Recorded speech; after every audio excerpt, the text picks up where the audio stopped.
महाभारत की कथा के अनुसार जब पांडव वनवास काट रहे थे तो इस बीच युधिष्ठिर के सामने एक ऐसी परिस्थिति उत्पन्न हुई जिसमें अपने चारों मृत भाइयों को जीवित करने के लिए युधिष्ठिर को यक्ष के कई सवालों के सही सही जवाब देने थे और युधिष्ठिर ने दिए भी। लेकिन वो सवाल क्या थे, चलिए जानते हैं। नमस्कार दोस्तों, कैसे हैं आप सब। स्वागत है आपका आपके अपने चैनल अजब गजब संसार में। दोस्तों, महाभारत के वन पर्व में यक्ष और युधिष्ठिर के बीच संवाद को यक्ष प्रश्न के रूप में जाना जाता है। युधिष्ठिर ने यक्ष के प्रश्नों का उत्तर देकर अपने भाइयों की जान बचाई। महाभारत के वन पर्व यानी अरण्य पर्व में यक्ष और युधिष्ठिर के बीच संवाद को यक्ष प्रश्न के रूप में जाना जाता है। यह प्रसंग तब आता है जब पांडव वनवास में थे। महाभारत में पांडवों के वनवास के दौरान एक बार युधिष्ठिर ने नकुल को पानी लेने के लिए भेजा। नकुल जब तक तालाब के पास पहुंचा तब तक वह बुरी तरह से प्यास से व्याकुल हो चुका था और किसी भी कीमत पर पानी पीना चाहता था। लेकिन जैसे ही वह पानी पीने लगा, एक यक्ष उसके सामने प्रकट हुआ और उसने कहा कि तुम तभी इस तालाब का पानी पी सकते हो जब मेरे सवालों का जवाब दोगे। नकुल ने यक्ष की बातों पर ध्यान नहीं दिया और पानी पीने लगा, लेकिन पानी पीते ही वो मृत होकर जमीन पर गिर पड़ा। जब बहुत देर तक नकुल वापस नहीं आया, तब युधिष्ठिर ने सहदेव को भेजा, लेकिन सहदेव ने भी यही गलती की। भीम और अर्जुन के साथ भी यही हुआ। अंत में जब युधिष्ठिर की भाइयों के खोज के दौरान यक्ष से मुलाकात हुई तो युधिष्ठिर ने वो गलती नहीं की, बल्कि वो अपने भाइयों के प्राण को बचाने के लिए यक्ष के सवालों का जवाब देने के लिए तत्पर हो गया।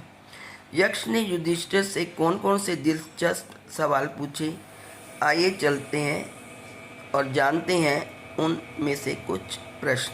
पहला प्रश्न था, यक्ष ने पूछा, जीवन का सबसे बड़ा आश्चर्य क्या है। युधिष्ठिर ने जवाब दिया, हर दिन प्राणी मरते हैं, फिर भी जीवित लोग सोचते हैं कि वे अमर हैं। इससे बड़ा आश्चर्य और क्या हो सकता है। दूसरा प्रश्न था, यक्ष का सारे दुखों का नाश कौन कर सकता है। युधिष्ठिर बोले, जो सब छोड़ने को तैयार हो। तीसरा प्रश्न था, मृत्यु पर्यंत यातना कौन देता है। युधिष्ठिर ने कहा, गुप्त रूप से किया गया अपराध। चौथा प्रश्न था, यक्ष का सबसे बड़ा धर्म क्या है। युधिष्ठिर ने जवाब दिया, अहिंसा सबसे बड़ा धर्म है। पांचवा प्रश्न था, यक्ष का मनुष्य का सबसे बड़ा मित्र कौन है। युधिष्ठिर ने जवाब दिया, धर्म ही मनुष्य का सबसे बड़ा मित्र है। यक्ष का अगला सातवां प्रश्न था, सबसे बड़ा धन क्या है। युधिष्ठिर ने जवाब दिया, संतोष सबसे बड़ा धन है। आठवां प्रश्न था, यक्ष का सबसे बड़ा सुख क्या है। युधिष्ठिर ने जवाब दिया, अच्छा स्वास्थ्य ही सबसे बड़ा सुख है। नौवां प्रश्न था, भाग्य क्या है। युधिष्ठिर बोले, हर क्रिया हर कार्य का एक परिणाम है। परिणाम अच्छा भी हो सकता है और बुरा भी हो सकता है। यह परिणाम ही भाग्य है। आज का प्रयत्न कल का ही भाग्य होता है। नेक्स्ट प्रश्न था, यक्ष का सुख और शांति का रहस्य क्या है। युधिष्ठिर बोले, सत्य, सदाचार, प्रेम और क्षमा सुख का कारण है। असत्य, अत्याचार, अनाचार, घृणा और क्रोध का त्याग शांति का मार्ग है। अगला प्रश्न था, यक्ष का संसार में सबसे पवित्र वस्तु कौन सी है। युधिष्ठिर बोले, माता का हृदय सबसे पवित्र है। यक्ष ने अगला प्रश्न पूछा, कौन व्यक्ति मृत होते हुए भी जीवित माना जाता है। युधिष्ठिर, जो कर्ज में डूबा हो और आश्रित जीवन जीता हो, वह मृत के समान है। यक्ष का अगला प्रश्न, सबसे बड़ा तप क्या है।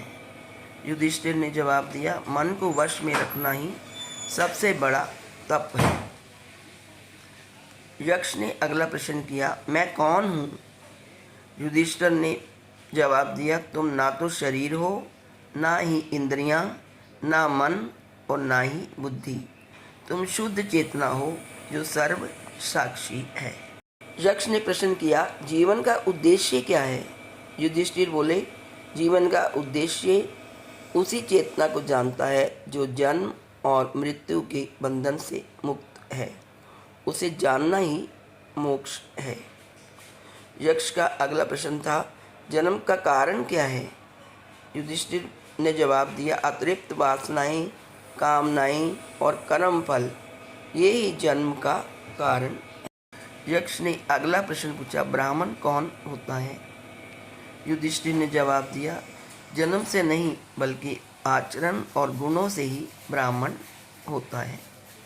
यक्ष ने तो दोस्तों ये थे कुछ प्रश्न जो युधिष्ठिर से किए और युधिष्ठिर ने अपने चारों भाइयों के प्राण बचाने के लिए इन प्रश्नों के सही सही उत्तर दिए। आज इस वीडियो में इतना ही। यदि आपको वीडियो अच्छी लगे तो please like, share and subscribe. Thank you so much.